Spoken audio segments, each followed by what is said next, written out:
ప్రజలకు డబ్బులు ఇస్తే సుమోటుపురం దొంగలమా మేము, ఆ విధంగా రాశారు మా గురించి. అంటే మేము ఎవరికాడ నుంచి దోచుకుంటున్నామా? సర్వీస్ చేస్తే పేద ప్రజలకు సాయం చేస్తే సుమోటుపురం దొంగలను రాస్తారా? ఇలాంటి ప్రభుత్వాలు ఉన్నారు కొంతమంది.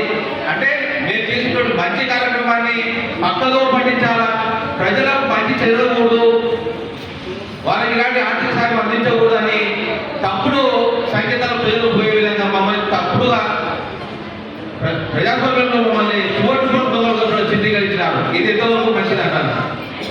ఎంతవరకు మంచిది? ఇది సమాజంలో అవసరమైతే సాయం చేయి, నువ్వు కూడా మంచి చేయి, ప్రజలకు మనం చేతనైతే సాయం చేయాల, లేదంటే ఎవరైనా ఇచ్చేటంటే అతని ఇళ్ళనే చూపించాలి.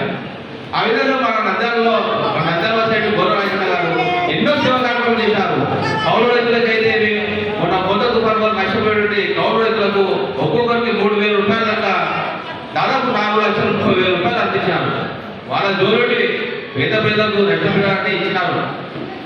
అదేవిధంగా దీర్ఘకాల వ్యాధిస్తున్నారు, వాళ్ళకు ప్రతి నెల 2,000 రూపాయలు ఇవ్వాలని సంకల్పంతో వచ్చినారు. అదేవిధంగా ₹1 2 కుటుంబాలు కర్రీ పప్పు ఇస్తున్నారు, ₹1 వెజిటేబుల్ పలావ్ కర్రీ ఇస్తున్నారు, ₹1 జొన్న రొట్టె పప్పు అందిస్తున్నారు. ఇలాంటి మహానుభావులు నా ద్వారా ఇలాంటి మంచి కార్యక్రమాలు చేపిస్తున్నారు.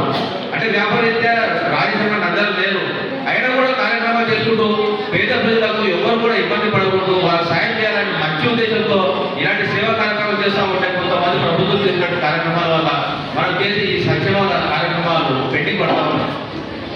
కాబట్టి ఈ నెల 3వ తేదీ చేయాల్సిన కార్యక్రమం ఈరోజు మేము ఈ నెల ఆరంభం పెట్టుకున్నాము. అదేవిధంగా ఇంకా కొంతమంది ఉన్నారు. అంటే దాదాపు 300 మంది ఫస్ట్ స్టార్టింగ్ లో 60 మంది పెట్టుకున్నారు, తర్వాత 80 అయినారు, 2 విడతలు, ఇప్పుడు వచ్చేసి 300 మంది అయినారు.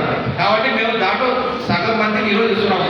మళ్ళీ ఇదే నెలలో అంటే రేపు నెలలో మళ్ళీ సగం మంది నెక్స్ట్ విడత ఇస్తాము. రాజేష్ అన్న యొక్క మంచి ఆలోచన ఏమంటే వీలైనంత వరకు సేవా కార్యక్రమాలు చేయాలా. నేను ఇక్కడ నంద్యాలలో లేనప్పుడు కూడా నా నంద్యాల ప్రజలను ఏదో విధంగా సాయ సంఘాలు అందించాలని ముఖ్య ఉద్దేశంతో సదుద్దేశంతో రాజేష్ అన్న గారు ఇలాంటి సేవా కార్యక్రమాలు చేస్తూ ఉన్నారు.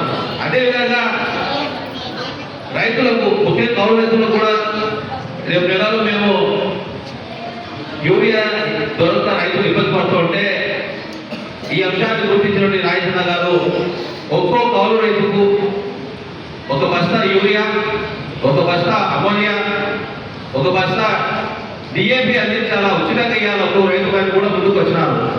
అదేవిధంగా మా రిపోర్టర్లోనే విలేకరు సోదరులను కూడా గుర్తించి వారు ఒకవైపు కుటుంబ భారం పోస్తూ మరోవైపు ప్రభుత్వానికి సమాజానికి మధ్యవర్తిగా ఉంటూ వారధిగా ఉంటూ ప్రజాస్వామ్యంలో ఏం జరుగుతుంది, ఎక్కడ తప్పు జరుగుతుందని విలేకరులు కష్ట నష్టాలను ఓడ్చుకుంటూ ప్రజలకు సేవ చేస్తున్నటువంటి విలేకరులను కూడా దృష్టిలో ఉంచుకొని ప్రతి 2 నెలలకు ఒకసారి 3,000 రూపాయల గౌరవ ఆర్థిక సాయం చేయాలని కూడా మా విలేకరులను దృష్టిలో ఉంచుకొని ఈ పథకాన్ని కూడా ప్రవేశపెట్టారు రాజేష్ గారు.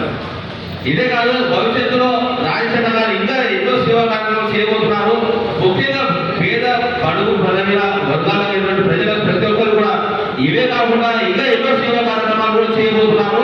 వీటన్నిటిని కూడా మేము దృష్టిలో ఉంచుకొని ఆ భగవంతుని ప్రార్థించాలని మా రాజేష్ లాంటి వాళ్ళు బాగుండాలా. ఎందుకంటే ఇంకా సేవా కార్యక్రమాలు చేసేందుకు ఎలాంటి స్వార్థం లేదు, కేవలం రాజకీయం కోసం అనుకుంటున్నారు. రాజకీయాలు అంటే ఇప్పుడు ఎన్నికలు లేవు, ఇలాంటి రాజకీయాలు లేవు. కాకపోతే చాలా మంది ఎన్నికలు దృష్టిలో ఉంచుకొని ఈ విధంగా సేవా కార్యక్రమాలు చేసుకుంటున్నారు అనుకుంటున్నారు. కాబట్టి దయచేసి అలాంటిది ఏం లేదు.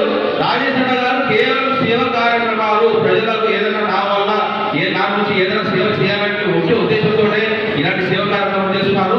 అయితే మీరందరూ మరొకసారి మమ్మల్ని క్షమించాలా. ఈ నెల 3వ తేదీ మీకు ఇవ్వాల్సిన చెప్పులు ఈ నెల ఇస్తున్నాము. దయచేసి అందరూ క్షమించండి. ధన్యవాదాలు. ఇంకా ఈ కార్యక్రమాన్ని మేము